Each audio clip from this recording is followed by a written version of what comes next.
वंदे भारत की शान।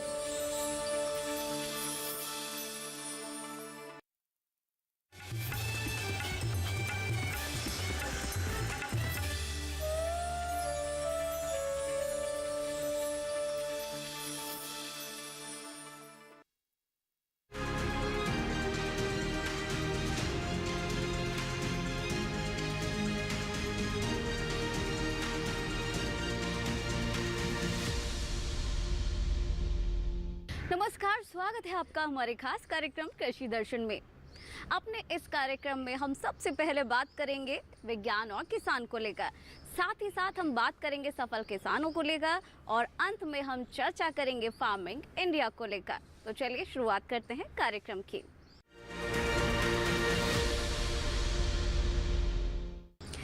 दिल्ली में पूसा स्थित सुब्रमण्यम ऑडिटोरियम में 59वीं वार्षिक चावल समूह बैठक आयोजित की गई।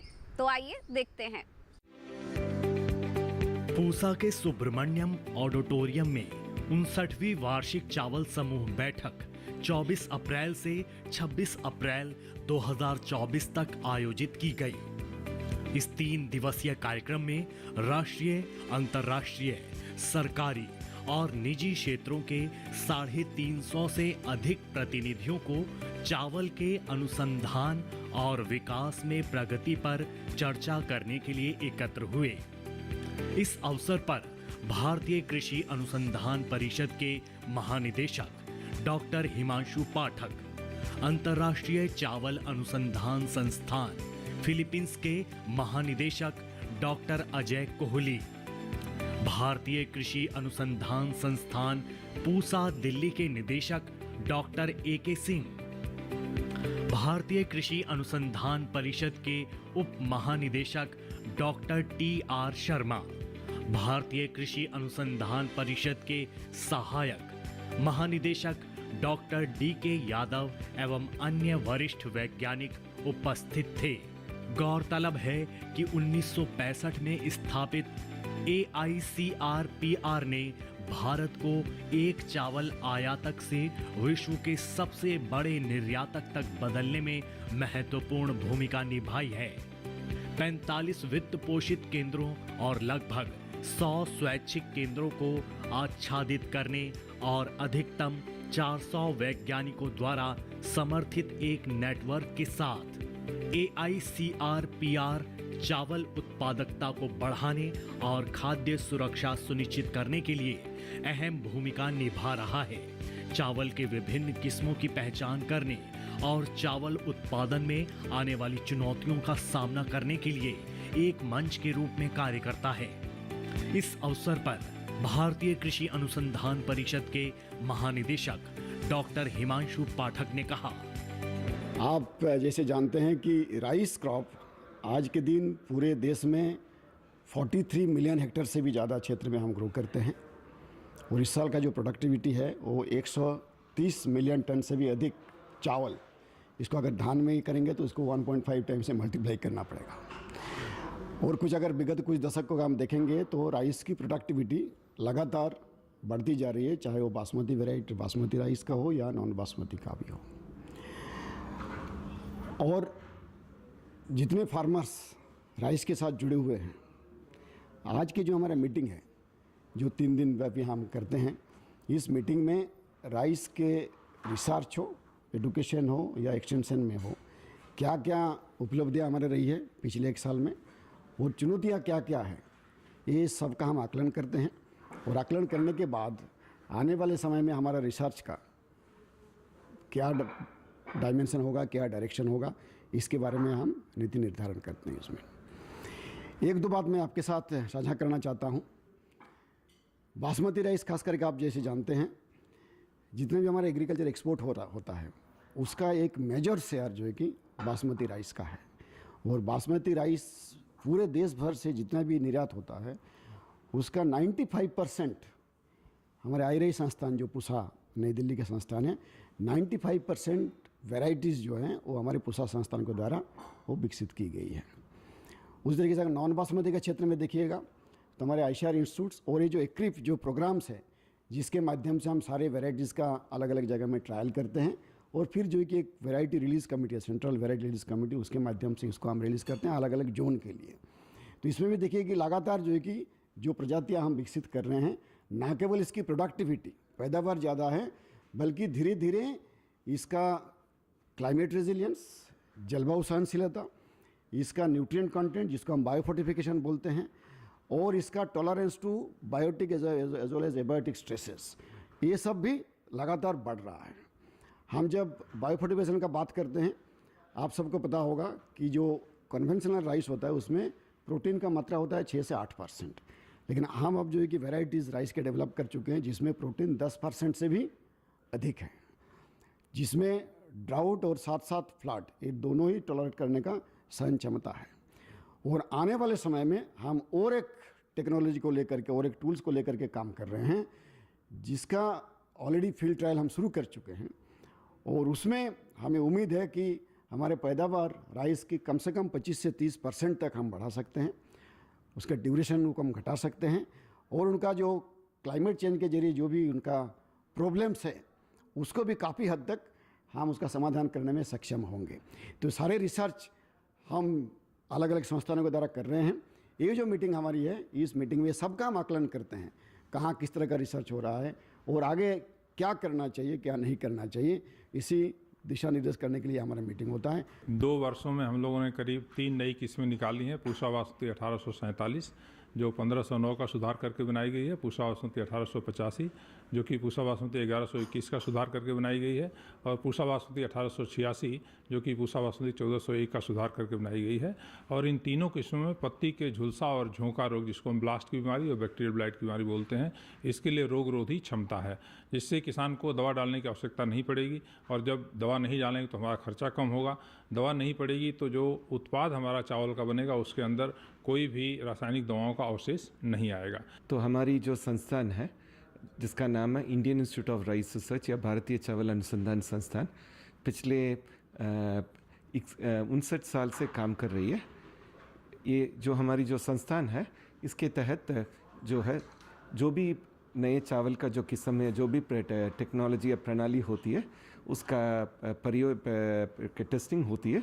और ये जो 3 साल के जो टेस्टिंग के बाद जो भी नया किस्में या नया भी हाइब्रिड्स हो या जो भी नया टेक्नोलॉजी हो, उसका रिलीज होता है। जो नेशनल राइस रिसर्च इंस्टीट्यूट है, इनको हमारा जो मैंडेट है मोस्टली रेनफेड एरिया के लिए है। इरीगेटेड एरिया के छोटा पोर्टफोलियो इरीगेटेड एरिया के लिए भी है। हम लोग को ये पता है कि जो ग्रीन रेवोल्यूशन, जो हरित क्रांति हुआ, उसका जो फल ईस्टर्न इंडिया में ये वंचित रह गया। हम जानते हैं कि राइस का जो कल्टीवेटेड एरिया है, अभी उसका लगभग 45% एरिया रेनफेड एरिया में होता है, और ईस्टर्न इंडिया में 92% एरिया जो है रेनफेड एरिया में है। अब जो रेनफेड एरिया में राइस रिसर्च को कितना बेहतरीन करके वहाँ फ़ायदा पहुँचा जाए, तो उसका काम NRRI बखूबी कर रहा है। कि ये जो वर्कशॉप हो रही है आज, ये हमारा एनुअल फीचर है, और इसमें 350 से ज़्यादा साइंटिस्ट पूरे देश से आए हुए हैं जो कि इसमें भाग ले रहे हैं। और इसमें हम पिछले साल का जितना भी काम हुआ उसका लेखा जोखा लेंगे, और ये देखेंगे कि किसने कितना काम किया, और नए एरिया में जो भी काम किया उसको देखेंगे, तथा अगले साल के लिए एक प्रोग्राम तैयार करेंगे जिसमें कि हमारे साइंटिस्ट लोग जो AICRP में काम कर रहे हैं उसमें आगे अगले साल काम करेंगे। और ये एक ऐसा मौका है जिसमें हम मिड टर्म करेक्शंस करते हैं प्रोग्राम में अपने में एक्सपर्ट की सहायता से, और उसको इम्प्लीमेंट करते हैं धरातल के ऊपर। चलिए अब बात करते हैं विज्ञान और किसान की।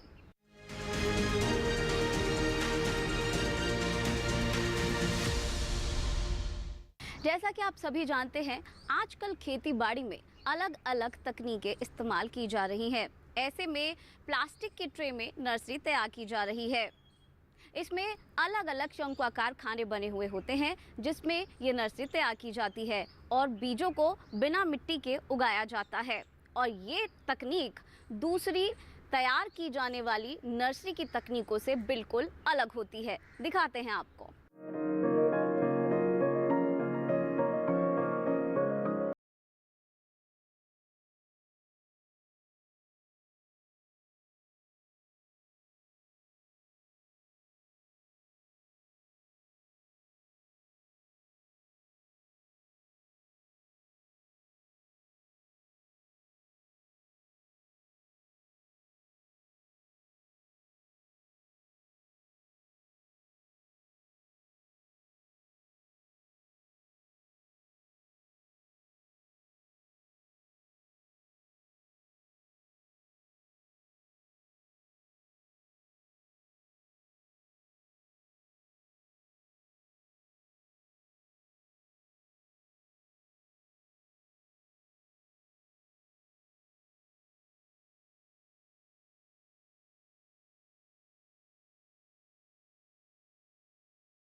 से ढक दिया जाएगा। वर्मिकुलाइट इसलिए क्योंकि इसमें नमी ज्यादा देर तक बनी रहती है। बीजों के अंकुरण के समय तापमान अनुकूल हो तो ट्रे को बाहर भी रख सकते हैं, वरना अंदर रखना ही बेहतर रहता है। गर्मियों के समय दिन में 2 बार और सर्दियों में 1 बार सिंचाई करनी होगी। बुआई के लिए 1 हफ्ते बाद पानी के साथ नाइट्रोजन, पोटाश और फास्फोरस मिलाकर छिड़काव किया जाएगा। इस तरह उगाई पौध 22 से 25 दिनों में तैयार हो जाती है, जबकि आम विधि में ये 1 माह का वक्त लेती है। ट्रे के पौधे मुख्य खेत में रोपाई के बाद जल्दी पनपते हैं और बेहतर पैदावार देते हैं। आमतौर पर रोपाई सुबह या शाम के समय करें। ज्यादा गर्मी हो तो शाम का वक्त ही चुनें। ट्रे में पौध तैयार करने के कई फायदे हैं। एक तो इसमें बेमौसमी पौध भी आसानी से तैयार हो जाती है। दूसरे, मिट्टी जनित बीमारियों का खतरा नहीं रहता। तीसरे, कम जगह में ज्यादा पौध तैयार हो जाती है। और चौथे, पौध को ट्रे सहित कहीं भी लाना ले जाना आसान होता है। इसके अलावा पौधों की बढ़वार एक समान होती है और जड़ें नहीं टूटती। जड़ें न टूटने की वजह से ही फसल जल्द तैयार हो जाती है। ट्रे में संकर किस्मों के बीज की बर्बादी कम होती है और सभी पौधे विषाणु से मुक्त होते हैं। ट्रे में पौध तैयार करेंगे तो उसे बेचना भी आसान होगा और नर्सरी का व्यवसाय करना भी। आधुनिक तरीकों ने खेती को नई ऊंचाइयों तक पहुंचाया है। आज अगर हमारा देश रिकॉर्ड तोड़ उत्पादन ले पा रहा है तो उसमें नई तकनीक का बड़ा योगदान है। ट्रे विधि से नर्सरी तैयार करना भी आधुनिक तकनीक है जो किसानों का काम न सिर्फ आसान बना सकती है बल्कि ज्यादा लाभकारी भी।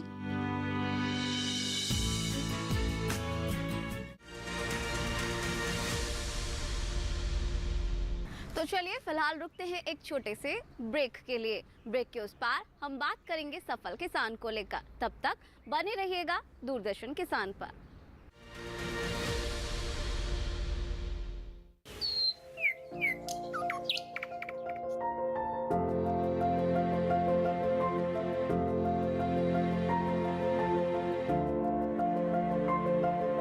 कहाँ होगी बारिश, किस जगह पड़ेगी बर्फ, कहाँ रहेगा कोहरा, कैसा रहेगा तापमान, पर्यटन स्थलों पर क्या रहेगी मौसम की स्थिति। जानने के लिए देखिए मौसम खबर रोजाना शाम 7:30 बजे सिर्फ डीडी किसान पर।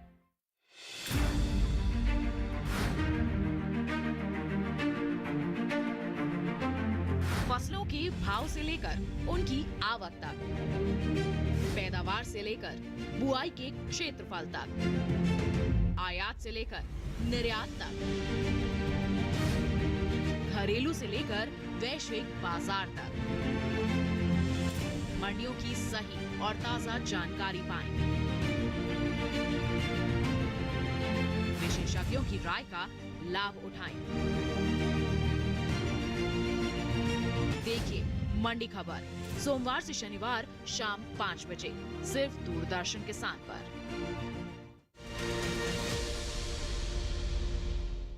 ब्रेक के बाद एक बार फिर से स्वागत है आपका हमारे खास कार्यक्रम कृषि दर्शन में। तो चलिए अब बात करते हैं सफल किसान को लेकर।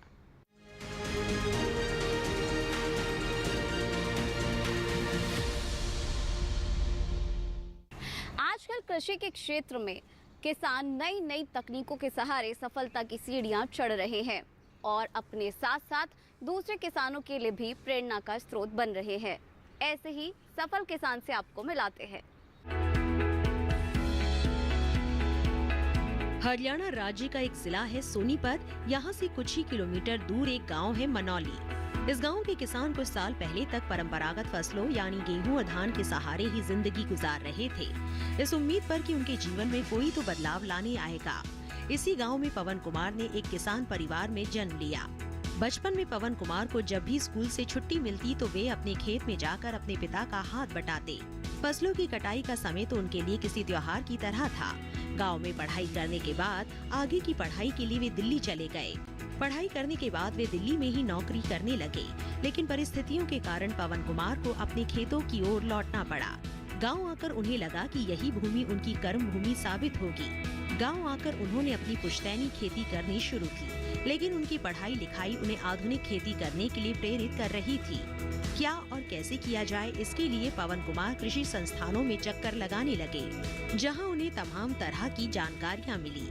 अब उन्होंने गेहूं और धान की खेती करने के बजाय सब्जियों की खेती करने का फैसला किया। ये फैसला उन्होंने खुद ही नहीं लिया, बल्कि उनके समूह के किसानों ने भी इसमें अपना समर्थन दिया। खीरा, शिमला मिर्च और अन्य सब्जियों की खेती उनके क्षेत्र में शुरू हुई।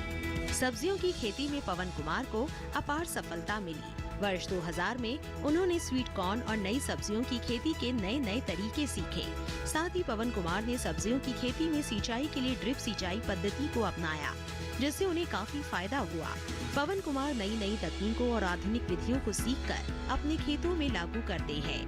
पवन कुमार ने पॉली हाउस के फायदों को सुनकर और देखकर पॉली हाउस में खीरा, शिमला मिर्च और फूलों की खेती करने लगे, जिसमें उन्हें काफी फायदा हुआ। उन्हें ही नहीं बल्कि पूरे गांव को पुरस्कृत किया गया।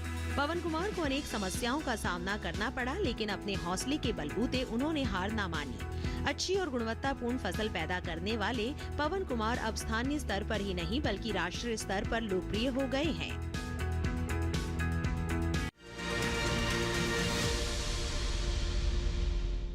चलिए यहाँ रुकेंगे एक छोटे से ब्रेक के लिए। ब्रेक के उस पार हम बात करेंगे फार्मिंग इंडिया को लेकर।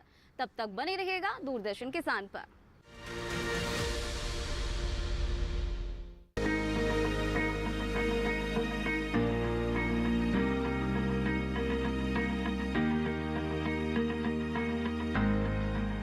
घर के बगिया में छिपा है सेहत का खजाना। टेरेस गार्डनिंग से बनेगा घर ब्यूटीफुल और हेल्दी। क्यों ना गार्डन में उगाएं अपने फल फूल और सब्जियां, जिससे सेहत भी बने और छत की बगिया भी खिली खिली रहे। देखिए छत पर बागवानी, शनिवार सुबह 9 बजे सिर्फ दूरदर्शन किसान पर।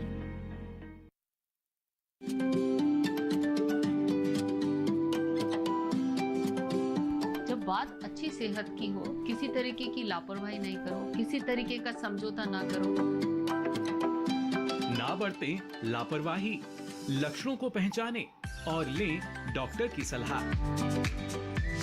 चाहे बीमारी दिल की हो, दांतों की हो या दिमाग की हो, खुद से इलाज ना करें, खुद से कोई भी दवाई ना खाएं, डॉक्टर के पास जाएं, अपनी जांच कराएं और अपना पूरा इलाज करवाएं और अपना ख्याल रखें। कार्यक्रम जो देगा सलाह भी मार्गदर्शन भी। मोबाइल उठाएं, नंबर मिलाएं 1800113060 या 1800113061।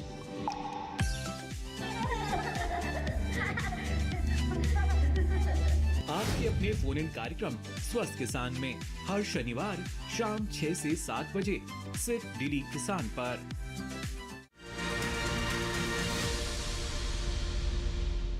ब्रेक के बाद एक बार फिर से आपका स्वागत है हमारे खास कार्यक्रम कृषि दर्शन में। तो चलिए अब बात करते हैं फार्मिंग इंडिया को लेकर।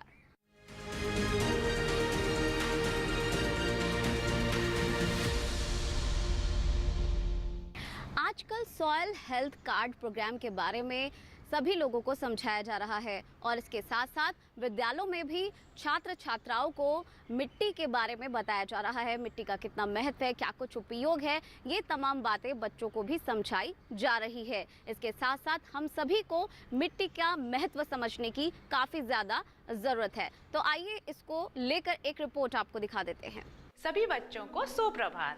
सुप्रभात मैम। आज हम बात करेंगे मिट्टी के स्वास्थ्य की। मैम मिट्टी का स्वास्थ्य, क्या मिट्टी का भी स्वास्थ्य होता है? हमने तो मिट्टी को नॉन लिविंग समझा था। बच्चों, मिट्टी हमारे लिए बहुत ही महत्वपूर्ण होती है। यह हमारे दैनिक जीवन में एक महत्वपूर्ण भूमिका निभाती है। लाखों सूक्ष्म जीव भी मिट्टी में निवास करते हैं और हम जो भी खाते हैं वो मिट्टी से ही तो आता है, जैसे फल, सब्जियां, फसलें इत्यादि। ओ मैम, ये तो बहुत इंटरेस्टिंग लग रहा है। स्वस्थ मिट्टी से जहाँ पौधों, वृक्षों और फसलों को पोषण मिलता है, वहीं अच्छे पोषण से हम भी स्वस्थ रहते हैं। वहीं खराब मिट्टी के स्वाद से हमारी जैव विविधता और कृषि जलवायु भी सीधे प्रभावित होती हैं। मैम, तो कैसे पता चलेगा कि मिट्टी स्वस्थ है कि नहीं? ठीक वैसे ही जैसे हम अपने शरीर के स्वास्थ्य की जांच ब्लड टेस्ट और एक्सरे इत्यादि से करते हैं, उसी प्रकार मिट्टी स्वस्थ है या नहीं, उसके लिए हम मिट्टी के विभिन्न पैरामीटर्स की जांच करते हैं। समझ आ गया मैम। मिट्टी के जांच के माध्यम से हमें ये पता चलता है कि हमारी मिट्टी क्यों बीमार है। सही समझे बच्चे। इसीलिए भारत सरकार ने बच्चों को मिट्टी के स्वास्थ्य का महत्व समझाने के लिए स्कूल सॉइल हेल्थ कार्यक्रम शुरू किया है। Ma'am, school soil health program में हम क्या सीखेंगे? इस प्रोग्राम के द्वारा केवीके वैज्ञानिक आपको मिट्टी का महत्व, मिट्टी के स्वास्थ्य की जांच के लिए सैंपल कैसे लेने हैं और अन्य जरूरी जानकारियां देंगे। आप विद्यालय में लिए गए मिट्टी के सैंपल की 12 पैरामीटर्स पे जांच करेंगे। हेलो बच्चों। Hello sir. जैसे कि हम सब ये जानते हैं कि मिट्टी का खराब स्वास्थ्य हमारे जीवन को भी प्रभावित करता है, पर मिट्टी का स्वास्थ्य खराब कैसे होता है, पहले ये जानते हैं। अत्यधिक रासायनिक उपयोग के कारण जीवाणुओं और माइक्रो ऑर्गेनिज्म का संतुलन विघटित हो सकता है, जिससे मिट्टी की गुणवत्ता घट जाती है और फसलों की उपज में भी कमी आती है। मिट्टी की क्षति का ये एक मुख्य कारण है। जलवायु परिवर्तन के कारण मिट्टी परिवर्तित होती रहती है, जिससे किसानों को फसलों को उगाने में और मुश्किल होती है। इसके अलावा वायुमंडलीय बदलाव से मौसम की अनियमितता बढ़ती है, जो कि फसल के चक्र को प्रभावित करता है। मिट्टी का कटाव या खनन भी एक महत्वपूर्ण कारण है। इससे भूमि का स्तर कम हो जाता है और ये खेती के लिए कम उपयुक्त हो जाती है। इन सभी कारणों को ध्यान में रखकर हमें मिट्टी की सुरक्षा के लिए कार्रवाई करनी चाहिए। तो बच्चों, मिट्टी की जांच क्यों महत्वपूर्ण है, समझ आया? जी सर। तो बच्चों, मिट्टी के परीक्षण के बाद भारत सरकार किसानों को मिट्टी के स्वास्थ्य कार्ड देती है। ये एक विशेष प्रकार का कार्ड होता है जिसमें मिट्टी के स्वास्थ्य से संबंधित सभी प्रकार की जानकारियां होती हैं। ये आपकी मिट्टी के 12 पैरामीटर्स की मापदंड करके उसमें पोषक तत्वों की मात्रा, मिट्टी की बनावट, पीएच स्तर और उत्पादकता से संबंधित महत्वपूर्ण कारकों के बारे में बताता है। स्वास्थ्य कार्ड द्वारा दी गई सिफारिशों का उपयोग करके किसान न सिर्फ अपनी मिट्टी को स्वस्थ रख सकता है, बल्कि उत्पादकता भी बढ़ा सकता है। तो बच्चों, आप तैयार हैं कि खेत में जाके मिट्टी का नमूना लें? जी सर।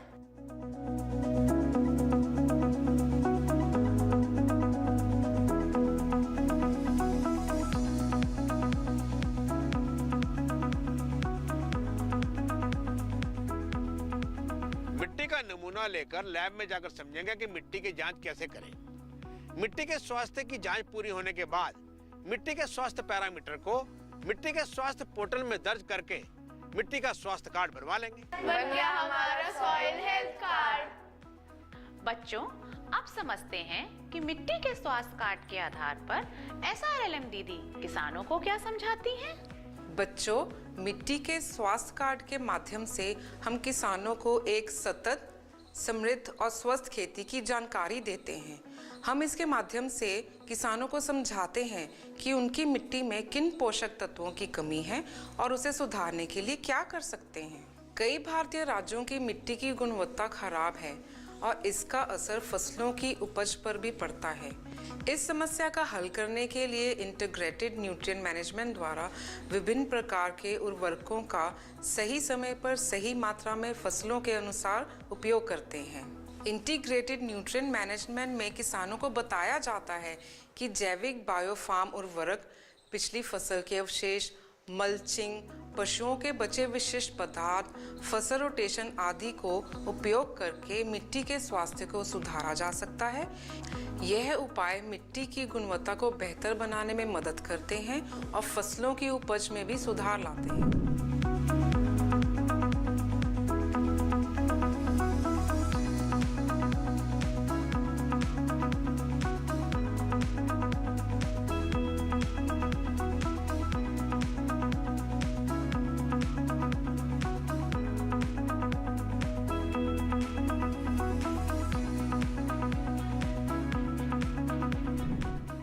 अच्छा, खेतों में इन तकनीकों के उपयोग की जानकारी देकर हम अपने परिवारों को और किसानों को सतत, स्वस्थ और समृद्ध बना सकते हैं।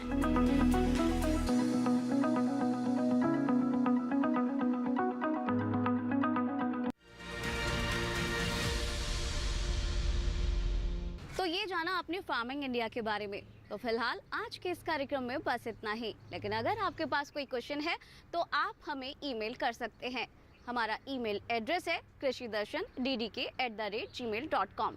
इसके साथ ही अगर आप कोई प्रश्न हमें भेजना चाहते हैं तो आप हमें पत्र लिख सकते हैं। हमारा पता है कमरा नंबर 58, CPC दूरदर्शन, खेलगांव, नई दिल्ली, पिन नंबर 110049।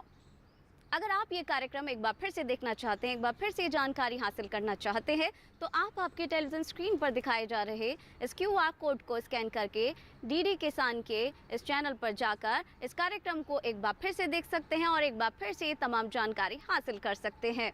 तो फिलहाल हमें दीजिए इजाज़त। नमस्कार।